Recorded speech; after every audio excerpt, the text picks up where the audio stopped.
추운 겨울날 하얀 눈이 내리는 강원도 풍령시 거리의 반쯤 무너진 젊은 군인의 얼굴이 보입니다. 피가 녹아내린 눈 위에 떨어지며 붉은 꽃을 피웁니다. 왜 저한테 이러시는 건데요? 웃음소리가 차갑게 골목을 채웁니다. 야, 군인 새끼들 봐라. 손도 못 대잖아. 더 때려. 그 광경을 우연히 목격한 한 남자가 달려옵니다.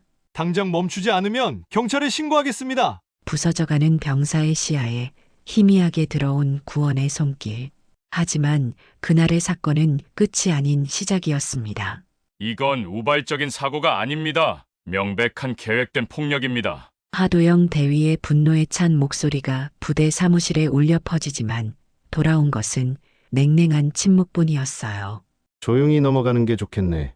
장 이병에게 일월가나 주고. 연대장의 말에 하도영의 주먹이 책상을 내려쳤습니다. 군인은 맞아도 참아야 한다는 말입니까? 무너진 정의를 바로 세우기 위한 용기 있는 사람들의 이야기가 지금 시작됩니다. 강원도 풍령시의 하늘에서 눈이 소리 없이 내리고 있었습니다. 영하 15도의 매서운 추위가 온 세상을 하얗게 뒤덮은 한겨울이었죠. 이 작은 군사도시에서는 매일 수백 명의 군인들이 외출과 외박을 나오곤 했어요. 이병 장민혁과 일병 김준호도 그 중 하나였습니다. 두 사람은 한 달 만에 얻은 귀한 외출 시간을 알뜰히 쓰고 있었죠. 준호 선임님, 이제 슬슬 돌아가야 하지 않을까요? 장민혁이 손목시계를 보며 걱정스러운 목소리로 물었습니다. 아직 1시간이나 남았잖아. 편의점 들러서 간식 좀 사가자. 김준호가 웃으며 대답했어요. 두 사람은 따뜻한 편의점에서 컵라면을 먹고 과자 몇 봉지를 사들고 나왔습니다. 부대로 돌아가는 지름길인 좁은 골목으로 접어들었어요. 귀한 외출 시간을 조금이라도 더 늘리고 싶었던 마음이었죠. 그때였습니다. 교복을 입은 고등학생 5명이 골목 입구에서 걸어 나오는 모습이 보였어요. 좁은 골목이라 어쩔 수 없이 서로 어깨를 스치며 지나갔습니다. 야, 너 지금 우리 건드린 거야? 갑자기 뒤에서 날카로운 목소리가 들려왔어요. 장민혁과 김준호는 영문도 모른 채 돌아섰습니다. 아니요, 제가 뭘 어떻게 했다는 거죠? 장민혁이 당황해서 물었어요. 고등학생 중 키가 제일 큰 남학생이 비웃듯 친구들을 돌아보며 말했습니다. 얘들아, 군인들 재밌는 거 알아? 이 새끼들은 우리한테 손도 못 대. 그 말이 끝나기가 무섭게 학생들이 갑자기 두 병사를 둘러쌌어요. 야, 군인 새끼들 한번 패보자. 어차피 걔네는 반격 못해. 진짜야? 와, 재밌겠다. 장민혁과 김준호는 얼어붙은 표정으로 서 있을 수밖에 없었습니다. 현역 군인이 민간인에게 폭력을 행사하면 어떤 처벌을 받는지 잘 알고 있었으니까요. 첫 번째 주먹이 장민혁의 얼굴을 향해 날아왔습니다. 피하지 못한 장민혁은 그대로 바닥에 쓰러졌어요. 귀에서 윙하는 소리가 들리고 입안에 짠맛이 번졌습니다. 야, 그만해. 우리가 뭘 잘못했다고 이러는 거야. 김준호가 소리쳤지만 학생들은 더욱 거칠게 발길질을 했어요. 아, 시끄러워. 너네가 사람 잘못 건드렸어. 고등학생 한 명이 김준호의 복부를 세게 걷어찼습니다. 바닥에 엎드린 장민혁의 얼굴에 누군가의 발이 내리꽂혔어요. 뼈가 부러지는 소리와 함께 얼굴에 엄청난 통증이 퍼졌습니다. 온 세상이 하얗게 변하는 느낌이었죠. 이봐요. 지금 뭐 하는 짓입니까?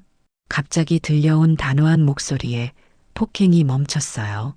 사복 차림의 30대 남성이 빠른 걸음으로 다가왔습니다.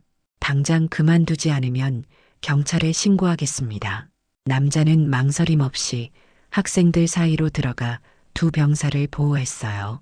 누구세요? 이거 우리랑 이 새끼들 사이의 일인데. 학생 하나가 불만스럽게 말했습니다. 하도영 대위 제7사단 보병 사면대 소속입니다. 하도영은 군인증을 꺼내 보이며 단호하게 말했어요. 학생들의 얼굴에 당혹감이 스쳤습니다. 아씨, 재미없게. 가자. 학생들은 서둘러 그 자리를 떠났어요.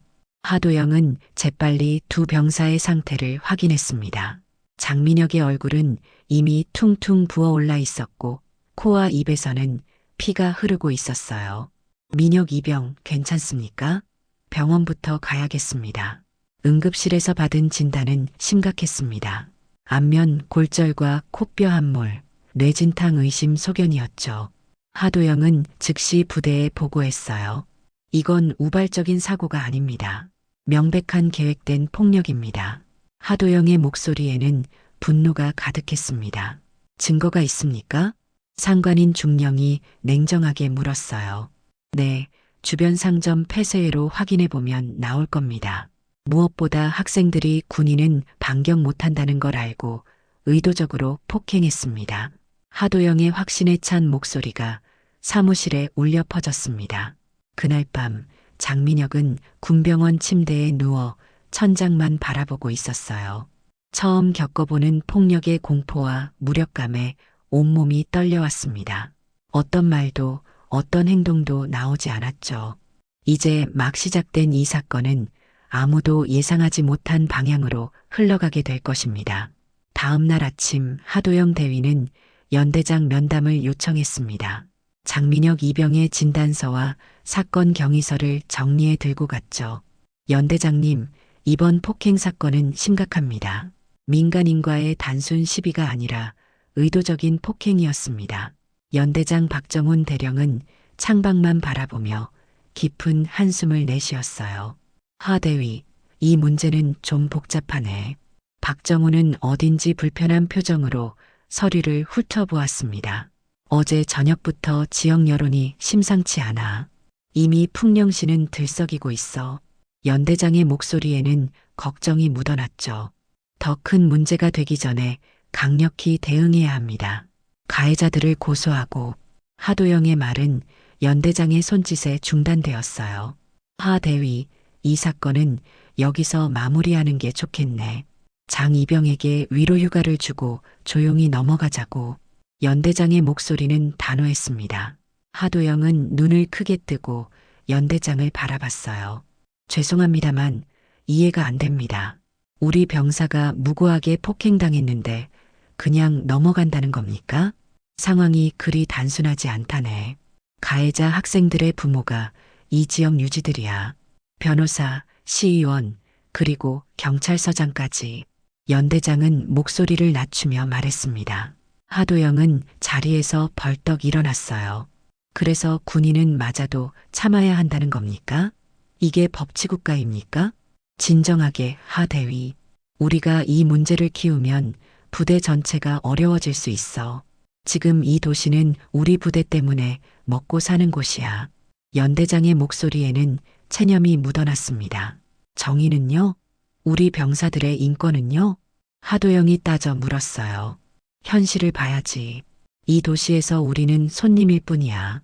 나도 마음에 안 들지만 때로는 큰 그림을 봐야 하네. 연대장은 대화를 마무리 지었습니다. 하도영은 묵직한 발걸음으로 병원을 찾았어요. 장민혁의 얼굴은 퉁퉁 부어 있었고 눈은 공포로 가득 차 있었습니다. 장이병 어떻게 지내? 하도영이 조심스럽게 물었어요. 장민혁은 고개만 살짝 끄덕였습니다. 말을 하기 어려울 정도로 입 주변이 부어 있었죠. 사건에 대해 진술할 수 있겠어요? 경찰에 신고해야 할 것 같은데. 하도영이 부드럽게 말을 이어갔어요. 장민혁의 눈에 갑자기 공포가 번졌습니다. 저 그냥 넘어가면 안 될까요? 제가 더 이상 문제를 키우고 싶지 않아요.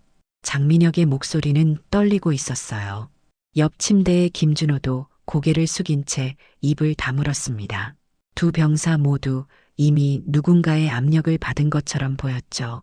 병원을 나오는 하도영의 발걸음은 무거웠어요. 복도에서 우연히 마주친 군의관이 조용히 말을 걸었습니다. 하 대위님, 잠깐 이야기 좀 할까요? 군의관은 한적한 휴게실로 하도영을 안내했어요. 이 사건 그냥 넘어가는 게 좋을 것 같습니다. 어제 저녁부터 병원에 전화가 여러 번 왔어요.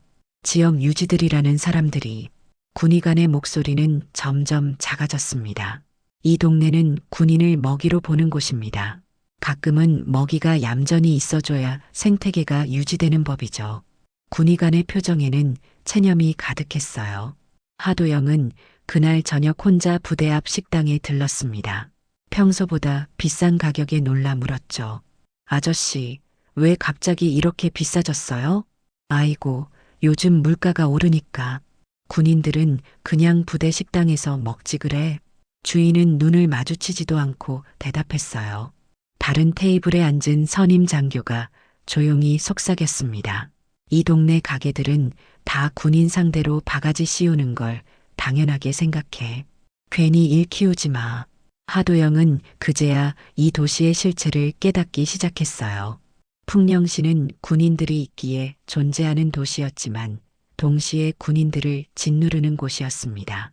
다음 날 하도영은 병사들의 외출 신청서를 검토하다가 이상한 점을 발견했어요. 평소보다 절반 이상 줄어든 외출 신청서였습니다. 왜 갑자기 외출 신청이 줄었지? 하도영이 중대장에게 물었어요. 모르십니까? 병사들 사이에서 소문이 퍼졌습니다. 외출 나가면 맞을 수도 있다고요. 중대장의 대답에 하도영의 가슴이 무너져 내렸습니다. 그날 저녁 장민혁의 부모님이 병원을 찾아왔어요. 아들의 부어오른 얼굴을 본 어머니는 그 자리에서 주저앉고 말았습니다. 누가 우리 아들을 이렇게 만들었어요? 어머니의 목소리에는 분노와 슬픔이 뒤섞여 있었죠. 어머님, 사실 이 일은 하도영이 상황을 설명하려 했지만 옆에 있던 병원 관계자가 재빨리 끼어들었어요. 단순 환자 보호를 위해 자세한 사항은 말씀드리기 어렵습니다. 군대 내부 문제로 처리될 예정이니 걱정 마세요. 하도영은 속으로 분노를 사기며 병원을 나왔습니다. 이 도시 전체가 침묵의 카르텔을 형성하고 있었어요. 정의는 어디에도 없었습니다. 그러나 모든 비밀은 언젠가 드러나게 마련이죠. 그리고 그 시작은 뜻밖의 인물로부터 찾아올 것입니다. 풍령일보 사회부 기자 정세빈의 하루는 평소와 다름없이 시작되었습니다. 지역 소식을 취재하러 경찰서에 들른 것도 일상적인 일과였죠. 오늘은 별다른 사건 없었어요? 정세빈이 친분이 있는 경찰에게 물었습니다. 다 조용해요. 큰 사건은 없고. 경찰은 무심코 말을 이었다가 갑자기 입을 다물었어요. 뭔가 있는 것 같은데요? 정세빈의 기자 감각이 발동했습니다. 아니에요. 그냥 사소한 싸움이었죠. 고등학생들이랑 군인들 사이에. 경찰은 어색하게 웃으며 말을 흐렸어요. 정세빈은 곧바로 귀가 쫑긋해졌습니다. 군인과 고등학생의 싸움이요? 언제 있었던 일인가요? 이틀 전이요. 근데 이미 윗선에서 조용히 처리하라는 지시가 내려왔어요. 세빈 씨도 알잖아요. 이 동네 사정. 경찰의 목소리는 점점 작아졌어요. 정세빈은 그날 저녁 사건이 발생했다는 골목 주변을 샅샅이 조사했습니다. 주변 상점들은 하나같이 모른 척했지만 한 편의점 주인만은 달랐어요. 저도 더는 이렇게 살기 싫습니다. 여기 폐쇄회로 영상이 있어요.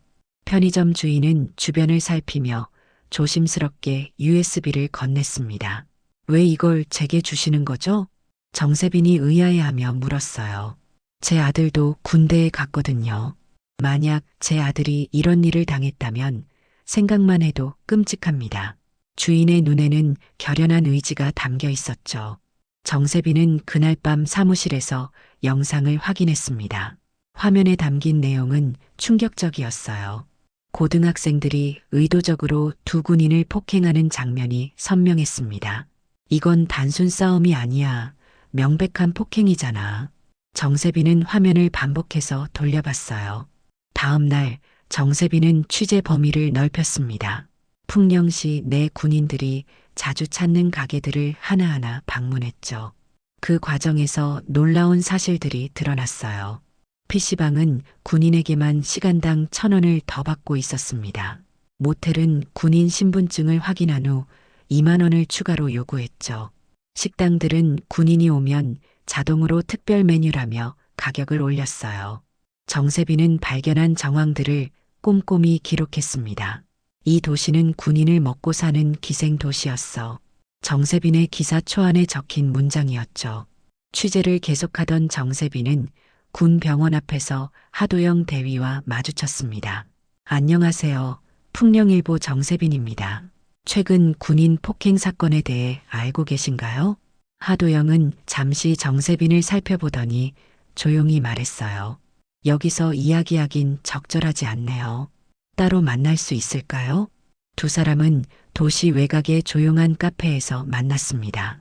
하도영은 사건의 전말을 상세히 설명했어요.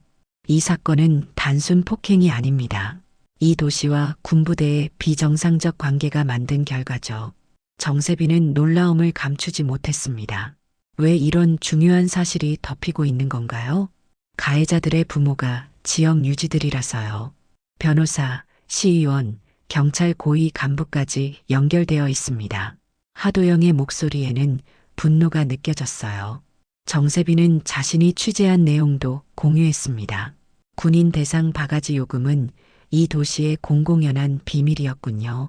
두 사람의 대화가 끝날 무렵 하도영의 전화가 울렸어요. 급하게 부대로 복귀하라는 지시였습니다. 부대에 도착한 하도영을 기다리고 있던 것은 충격적인 명령이었어요. 오늘부터 모든 장병 외출, 외박을 전면 금지합니다. 사단장의 긴급 지시였습니다. 이유가 뭡니까?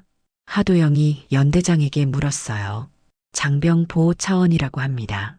더 이상의 피해를 막기 위해서죠. 연대장의 대답은 형식적이었습니다. 소식은 금세 풍령시 전체에 퍼졌어요. 외출 금지령으로 군인들의 발길이 끊기자 도시는 순식간에 활기를 잃었습니다. 식당들은 텅 비었고 PC방과 노래방은 문을 일찍 닫았죠. 이틀째 되던 날 시내 상인들이 시청 앞에 모여 항의하기 시작했어요. 우리 가게 매출이 80%나 줄었습니다. 군부대 때문에 먹고 사는 도시인데 이게 무슨 처사입니까? 정세빈은 이 모든 상황을 기사로 작성했습니다. 풍령시 경제위기, 원인은 군부대 외출 금지령. 지역 신문 일면을 장식한 기사였어요. 부대 내에서도 불만이 고조되고 있었습니다. 왜 우리가 피해자인데 외출도 못 나가는 겁니까? 이게 무슨 집단 처벌입니까? 장병들의 불만은 날로 커져갔어요. 하도영은 이 상황이 폭발 직전이라는 것을 직감했습니다. 그러던 어느 날 정세빈에게 익명의 제보가 들어왔어요. 가에 학생들의 소셜 미디어를 확인해 보세요. 정세빈이 확인한 소셜 미디어에는 충격적인 내용이 올라와 있었습니다. 가의 학생들이 웃으며 찍은 동영상이었어요. 군인 새끼들 주제에 뭘 어쩌겠어? 우리 부모님 덕분에 아무 일도 없을 거야. 청천벽력 같은 이 동영상은 모든 상황을 바꿔놓을 것입니다. 그리고 이제 진실은 더 이상 숨길 수 없게 되었어요. 정세빈의 손가락이 키보드 위에서 바쁘게 움직였습니다.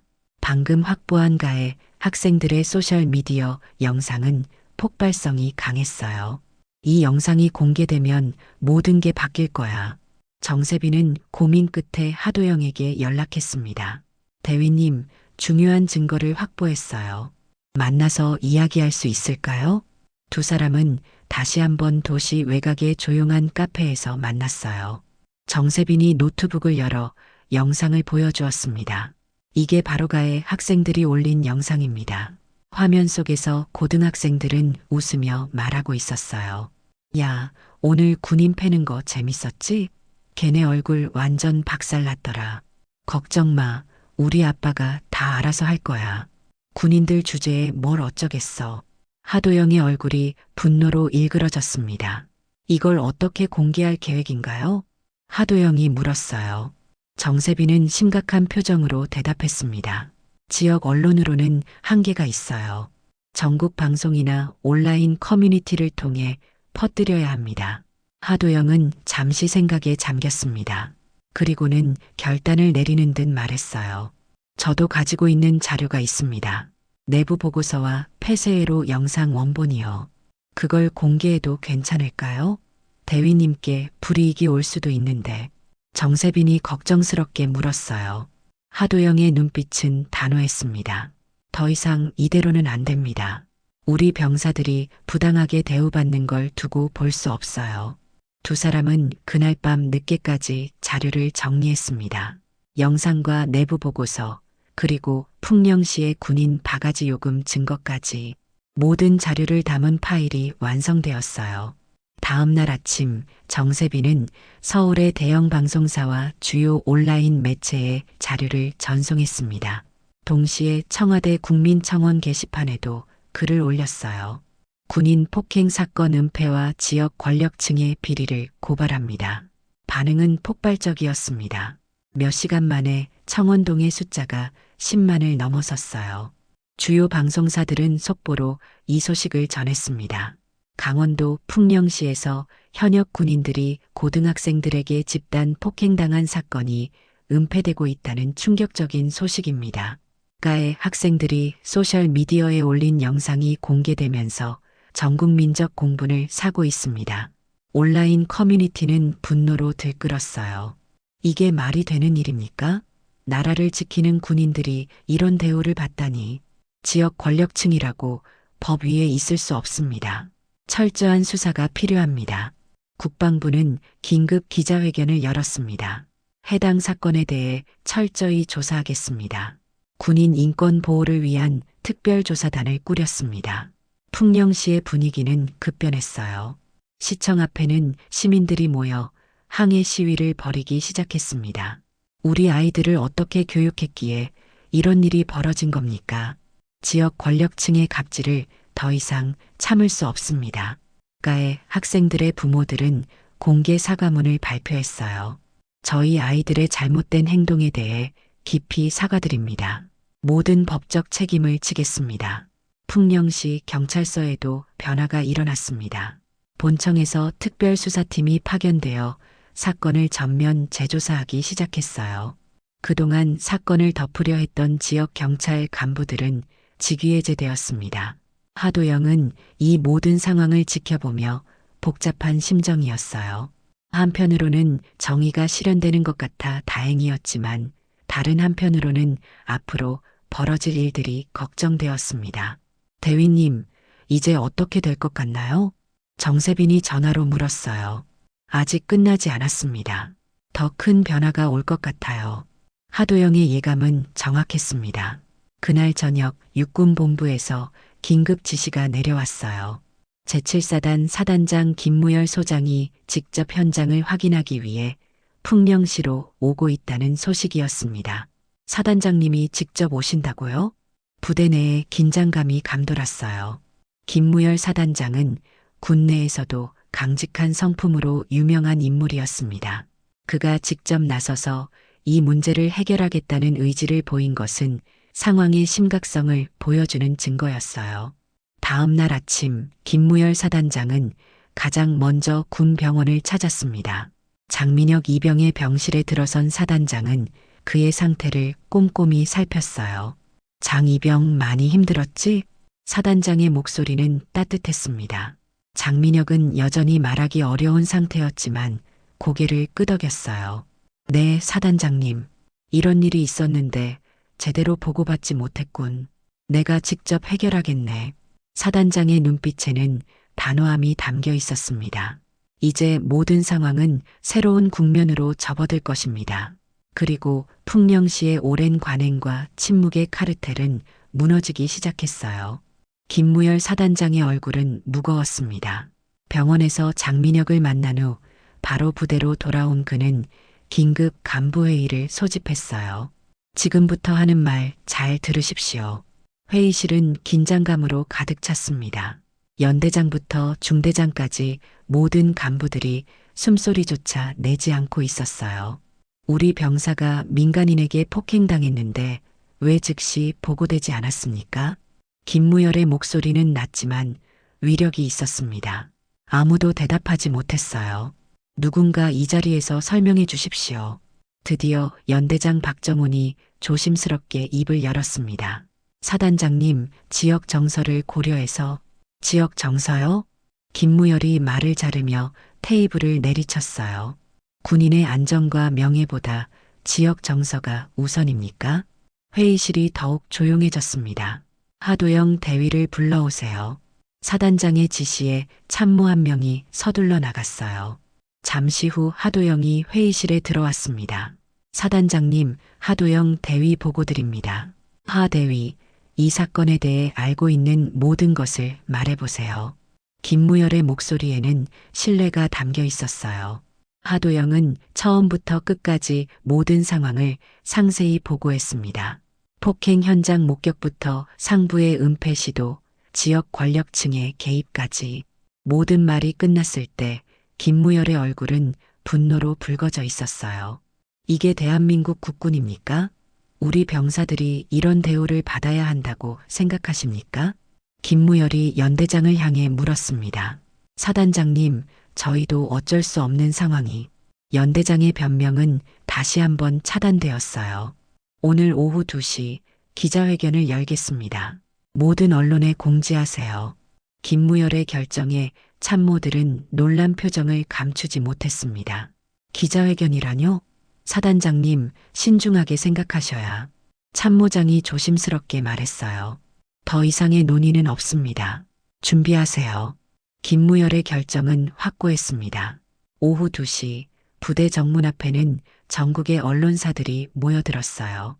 김무열 사단장은 군복을 단정히 차려입고 마이크 앞에 섰습니다.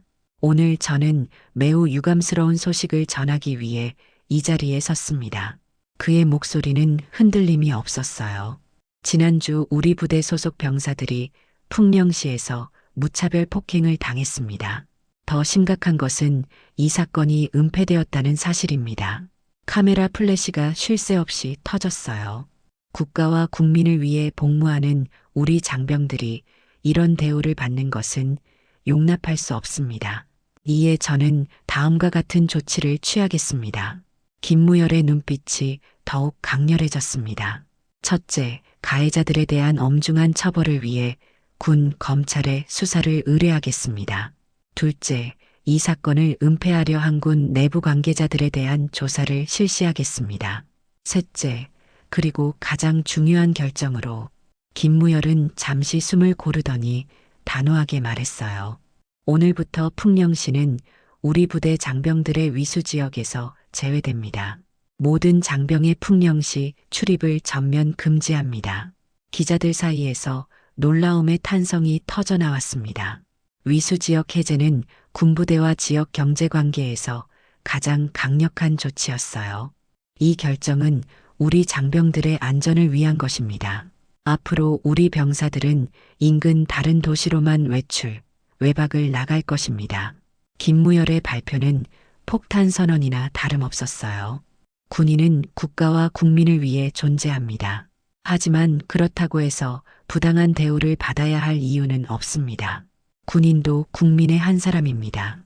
김무열의 마지막 말에 현장의 많은 기자들이 고개를 끄덕였습니다. 기자회견 소식은 순식간에 전국으로 퍼졌어요. 특히 풍령시에는 충격파가 강하게 전해졌습니다. 어떻게 이러다 우리 가게 문 닫게 생겼어. 누가 이런 사단을 만든 거야? 다 누구 때문이야? 시내 상인들 사이에서 동요가 일기 시작했어요. 그동안 군인들을 대상으로 장사하며 살아온 이들에게는 생존의 문제였습니다. 시장 상인회는 긴급 회의를 소집했어요. 이대로 가면 우리 시장은 한 달도 못 버팁니다. 도대체 누구 자식들이 이런 사고를 친 거예요? 분위기는 점점 격앙되었습니다. 그 학생들 이름이랑 부모 신상 다 알아내야 해요. 맞아요. 자기 자식 잘못 때문에 온 도시가 망하게 생겼는데 그냥 넘어갈 순 없어요. 여론은 순식간에 뒤집혔어요. 며칠 전까지만 해도 군인 편을 들던 시민들이 이제는 가해 학생들과 그 부모를 비난하기 시작했습니다. 시청 앞에는 시민들이 모여 항해 집회를 열었어요. 누가 우리 가게 망하게 했습니까? 자식 교육 제대로 못 시킨 부모들이 책임져야 합니다. 풍령시의 경제는 급속도로 얼어붙기 시작했습니다. 몇몇 상점들은 이미 문을 닫았고 더 많은 가게들이 폐업을 준비하고 있었어요. 시장 한복판에서는 한 상인이 울부짖고 있었습니다. 이제는 우리가 책임져야지. 자식들 잘못 싸질러 놓고 남 탓하냐. 그날 저녁 풍령시 시장에서 특별한 움직임이 감지되었어요. 분노한 상인들이 가해 학생들의 신상을 파악하기 시작했습니다. 누구네 자식인지 다 알아냅시다. 직접 가서 따져 물어야 해요. 풍령시의 밤은 그 어느 때보다 소란스러웠습니다. 그리고 다음 날 아무도 예상치 못한 일이 벌어지게 될 것입니다. 새벽부터 풍령시는 이상한 긴장감으로 가득 찼습니다. 시민들 사이에서 소문이 퍼지기 시작했어요. 가해자들 찾았대. 5명 모두. 비가 내리는 궂은 날씨에도 불구하고 사람들이 하나둘 모여들었습니다. 시장 상인회 회장이 앞장선 군중은 점점 불어났어요. 우리 도시를 망친 놈들을 찾아냈습니다. 군중은 먼저 변호사 김영호의 집으로 향했습니다. 그의 아들 김민준이 가해자 중 한 명이었어요. 김 변호사, 나와보세요. 당신 아들이 저지른 일 알고 계십니까? 문이 열리고 놀란 표정의 김영호가 나타났습니다. 무슨 일이십니까? 이렇게 많은 분들이. 당신 아들이 군인을 폭행해서 우리 도시 경제가 망했습니다. 책임지세요. 군중의 외침에 김영호는 창백해졌어요. 제 아들이요? 그럴 리가 없습니다. 민준이는 착한 아이. 김영호의 말은 군중의 야유에 묻혀버렸습니다. 착한 아이가 군인 얼굴을 박살냈다고요? 영상 다 봤습니다. 당신 아들 데리고 나오세요. 부대 앞으로 가야 합니다. 비슷한 상황이 다른 네 가정에서도 벌어졌어요. 시의원 박성민의 아들, 경찰서 간부 최진우의 아들, 그리고 지역 유지 2명의 자녀들, 모두 가해자로 지목된 학생들이었습니다. 놀랍게도 부모들은 처음으로 자신의 자녀들이 저지른 일의 실체를 마주하게 되었어요. 이게 무슨 소리야? 너 정말 그런 짓을 한 거니? 아빠가 다 해결해 준다고 했잖아요. 분노한 시민들은 5명의 학생을 데리고 제7사단 정문으로 향했습니다. 비가 내리는 가운데 수백 명의 사람들이 행진했어요. 우리의 잘못을 인정합니다. 용서를 구합니다. 부대 정문 앞에 도착했을 때는 이미 소식을 들은 언론사들이 대기하고 있었습니다. 카메라 플래시가 쉴 새 없이 터졌어요. 풍령 시민들, 가해 학생들 데리고 군부대 찾아가 사과. 김무열 사단장은 예상치 못한 상황에 당황했습니다. 저기 밖에 뭐가 있다고요? 참모가 급히 보고했어요. 사단장님, 시민들이 가해 학생들을 데리고 정문 앞에 모여 있습니다. 사과하겠다고 합니다. 참모의 말에 김무열은 잠시 생각에 잠겼습니다. 하도영 대위를 불러오세요. 김무열이 지시했어요. 하도영이 사단장실에 도착했을 때 김무열은 창밖을 바라보고 있었습니다. 하 대위, 어떻게 생각합니까? 저 상황을. 하도영은 잠시 생각하더니 대답했어요. 사단장님, 이건 시민들의 자발적인 행동입니다. 우리가 요구한 게 아니니까요. 그렇습니다. 하지만 이 상황을 어떻게 해결하는 것이 군과 지역 모두에게 최선일까요? 김무열의 질문에 하도영은 진지하게 답했습니다. 가해자들이 법적 책임을 져야 한다고 생각합니다. 하지만 동시에 지역과의 관계도 회복해야 할 것 같습니다. 하도영의 말에 김무열이 고개를 끄덕였어요. 그럼 이렇게 하겠습니다. 나가서 상황을 지켜보고 오세요. 사단장의 지시에 하도영은 정문으로 향했습니다. 정문 앞은 이미 언론과 시민들로 가득 차 있었어요. 가해 학생들은 머리를 숙인 채 시민들 사이에 서 있었습니다. 상인회 회장이 앞으로 나서며 말했어요. 존경하는 김무열 사단장님과 제7사단 장병 여러분, 우리 풍령시 시민들은 깊이 반성하고 있습니다. 그의 목소리는 마이크를 통해 크게 울려 퍼졌어요. 우리 아이들이 저지른 잘못을 인정하고 사과드립니다. 또한 그동안 군인들을 부당하게 대우한 점도 인정합니다. 시민들이 고개를 끄덕이며 동의했습니다. 이 아이들이 저지른 잘못에 대해 엄중한 처벌을 받아들이겠습니다. 다만 우리 도시와 부대의 관계가 회복되기를 간절히 바랍니다. 상인회 회장의 말이 끝나자 시민들이 일제히 고개를 숙였어요. 하도영은 이 모든 상황을 지켜보다가 사단장에게 돌아가 보고했습니다. 사단장님, 시민들이 진심으로 사과하고 있습니다. 가해자들도 자수한 상태입니다. 김무열은 잠시 생각에 잠겼다가 결정을 내렸어요. 헌병대를 보내 가해자들을 인계받도록 하세요. 그리고 저도 나가서 시민들에게 한 말씀 드리겠습니다. 헌병대가 정문으로 나가 5명의 학생들을 인계받았습니다. 이어서 김무열 사단장이 직접 정문 앞으로 나왔어요. 시민들 사이에서 술렁임이 일었습니다. 풍령시 시민 여러분, 여러분의 진심 어린 사과에 감사드립니다. 김무열의 목소리는 단호하면서도 따뜻했어요. 가해자들은 법적 절차에 따라 처리될 것입니다. 소년범 특례를 적용하지 않고 엄중히 다루겠습니다. 시민들은 이 말에 고개를 끄덕였습니다. 또한 위수지역 해제 결정은 일주일간 유지하겠습니다. 그 이후에는 상황을 다시 검토하여 결정하겠습니다. 김무열의 말에 시민들 사이에서 안도의 한숨이 흘러나왔어요. 군인도 국민입니다. 국민으로서 정당한 대우를 받아야 합니다. 이번 일을 계기로 군과 지역사회의 관계가 더 건강하게 발전하기를 바랍니다. 김무열의 연설이 끝나자 시민들은 박수를 보냈습니다. 그날 저녁 국방부는 특별 발표를 했어요. 위수지역 제도 전면 재검토, 군인 인권 보호 강화 방안 마련, 수십 년간 이어져 온 관행에 변화의 바람이 불기 시작했습니다. 하도영은 사무실에서 이 모든 상황을 지켜보며 깊은 생각에 잠겼어요. 이제 시작입니다. 진짜 변화는 지금부터죠. 그의 말에 정세빈 기자가 고개를 끄덕였습니다.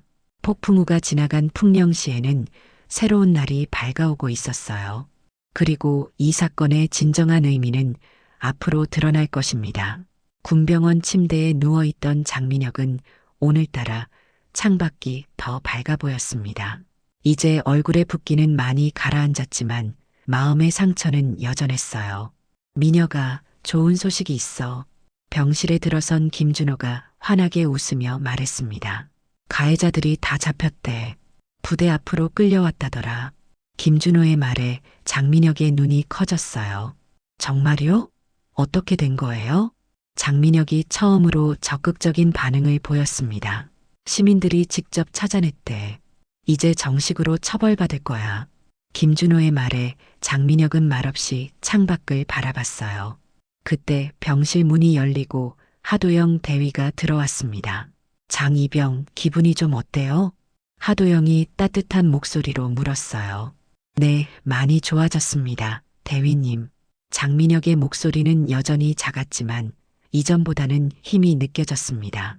민혁이, 이제 한 달 후면 저녁이지? 하도영이 장민혁의 병상 옆에 앉으며 말했어요. 네, 그렇습니다. 장민혁이 고개를 끄덕였습니다.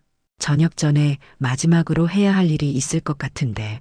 하도영의 말에 장민혁이 의아한 표정을 지었어요. 마지막 진술이요. 가해자들이 재판을 받게 될 텐데 내가 직접 경험한 것을 말해줄 수 있을까? 하도영의 진지한 물음에 장민혁은 잠시 생각에 잠겼습니다. 여태껏 트라우마로 말하기를 거부했던 장민혁이었지만 무언가 변화가 느껴졌어요. 해볼게요. 제가 할 수 있을 것 같아요. 장민혁의 목소리에는 결연함이 담겨 있었습니다. 그로부터 일주일 후 장민혁은 처음으로 법정에 섰어요.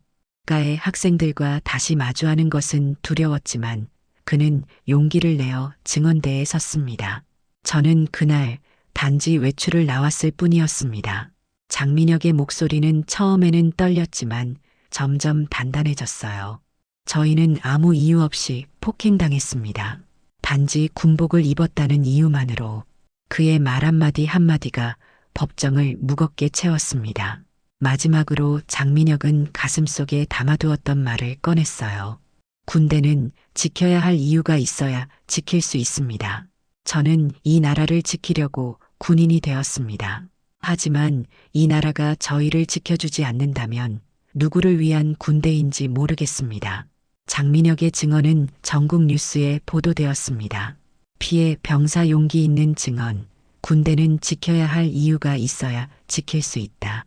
이 한마디가 많은 이들의 마음을 울렸어요. 정세빈 기자는 이 모든 과정을 카메라에 담고 있었습니다. 풍령시 사건을 시작으로 한 군인 인권 문제를 다큐멘터리로 제작하기로 한 것이었어요. 하 대위님, 인터뷰 좀 해주실 수 있을까요? 정세빈이 하도영을 찾아왔습니다. 무슨 목적으로 인터뷰를 원하시나요? 하도영이 물었어요. 이번 사건이 단순한 폭행 사건이 아니라 우리 사회의 구조적 문제라고 생각합니다. 이걸 제대로 알리고 싶어요. 정세빈의 진지한 표정에 하도영은 고개를 끄덕였습니다. 좋습니다. 제가 아는 범위 내에서 말씀드리겠습니다. 하도영의 동의로 인터뷰가 시작되었어요. 이번 사건을 통해 무엇이 변화되었다고 생각하십니까? 정세빈의 첫 질문에 하도영은 깊은 숨을 내쉬었습니다. 많은 것이 변했습니다. 우선 군인들이 침묵해야 한다는 오래된 관행이 깨졌어요. 그리고 지역사회와 군의 관계가 재정립되고 있습니다. 하도영의 대답은 명확했어요. 앞으로 어떤 변화를 더 기대하시나요? 정세빈이 다음 질문을 던졌습니다. 군인도 국민이라는 인식이 자리 잡았으면 합니다. 군복을 입었다고 기본적인 권리를 포기하는 것은 아니니까요. 하도영의 말에는 확신이 담겨 있었어요.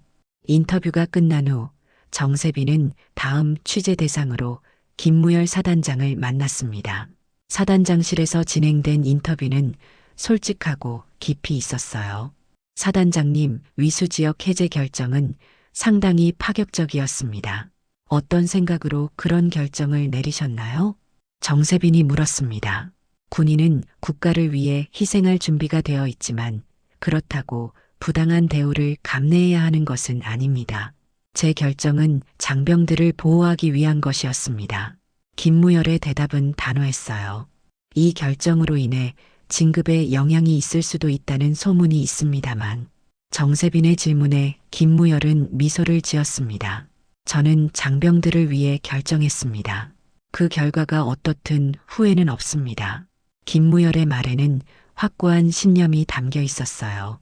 정세빈의 다큐멘터리 작업은 계속되었습니다. 풍령시 주민들, 군인 가족들, 그리고 법조계 전문가들까지 다양한 사람들의 이야기를 담았어요. 한편 하도영은 뜻밖의 소식을 들었습니다. 하 대위 축하합니다. 국방부군 개혁 태스크포스 팀원으로 선발되셨습니다. 연대장이 공식 문서를 전달했어요. 태스크포스라고요? 하도영이 놀라며 물었습니다. 네, 이번 사건을 계기로 군인 인권 보호와 위수 지역 제도 개선을 위한 특별팀이 꾸려졌습니다. 하 대위의 경험이 큰 도움이 될 것으로 기대합니다. 연대장의 설명에 하도영은 깊은 책임감을 느꼈어요. 그날 저녁 하도영은 장민혁을 다시 찾았습니다. 곧 저녁을 앞둔 장민혁은 이제 많이 회복된 모습이었어요. 장이병, 저녁 후 계획은 있어? 하도영이 따뜻하게 물었습니다. 네, 대학에 다시 도전해 보려고요. 그리고 군인 인권에 대해 더 공부하고 싶습니다. 장민혁의 눈빛에는 새로운 결심이 담겨 있었어요. 좋은 선택이야. 내가 겪은 일이 헛되지 않을 거야. 하도영의 격려에 장민혁은 미소를 지었습니다. 대위님 덕분입니다. 아무도 저희 편이 되어주지 않았을 때 대위님만은 우리 곁에 있어 주셨으니까요. 장민혁의 진심 어린 말에 하도영은 가슴이 따뜻해졌어요. 이 사건은 이제 한 사람의 희생으로 끝나는 것이 아니라 많은 이들의 변화로 이어지고 있었습니다. 그리고 그 변화의 중심에는 자신의 이름으로 용기 있게 증언한 장민혁이 있었어요.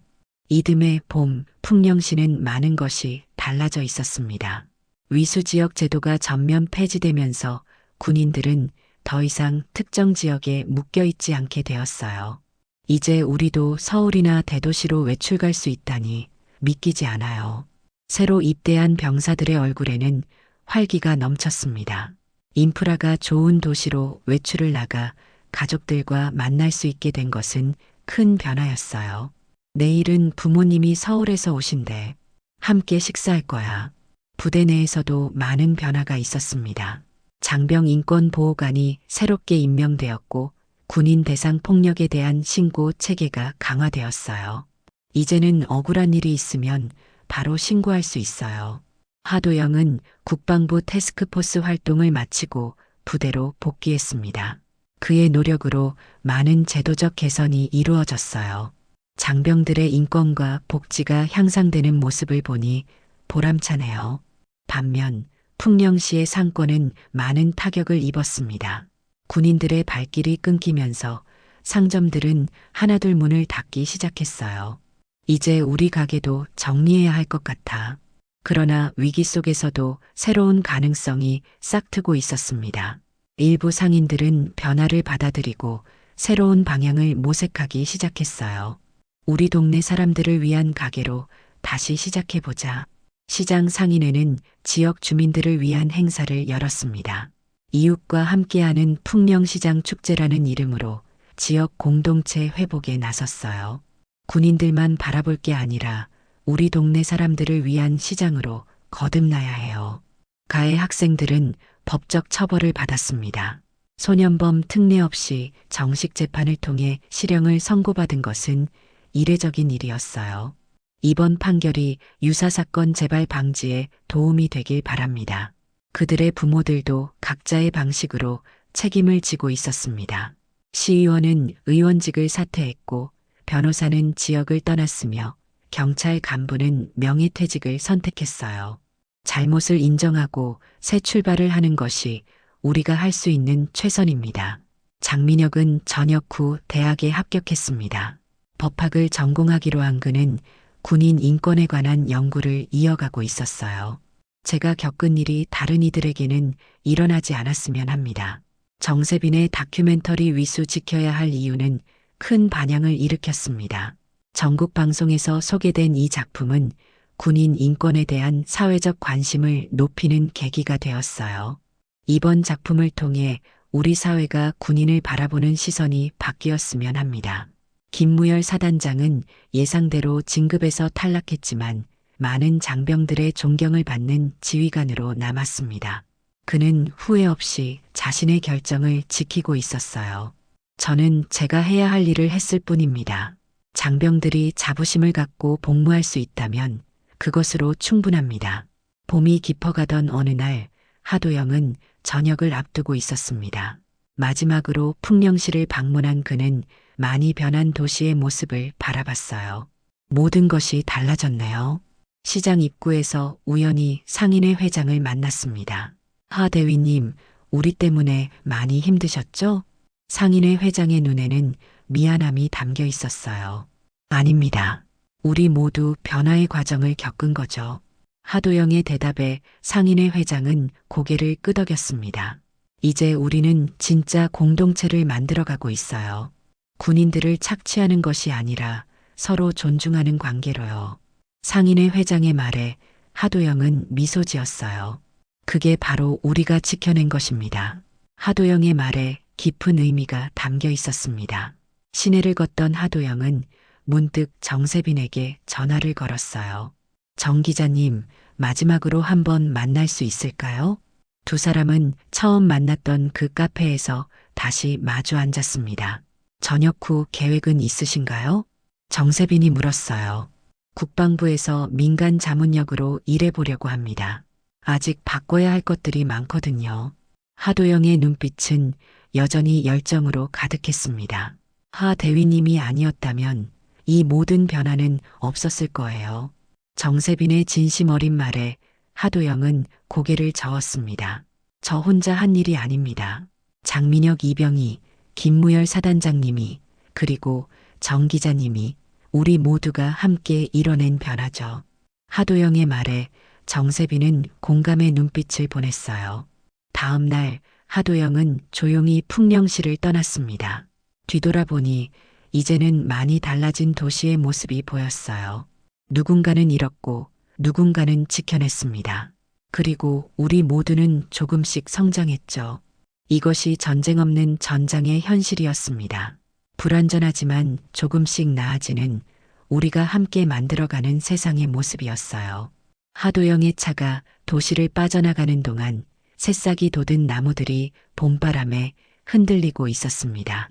변화는 때로는 아프지만 그 뒤에 오는 성장은 더 큰 가치가 있다는 것을 모두가 배웠어요. 이제 새로운 이야기가 시작됩니다. 지켜낸 것들을 바탕으로 더 나은 미래를 향해 나아가는 이야기. 우리 모두의 이야기입니다.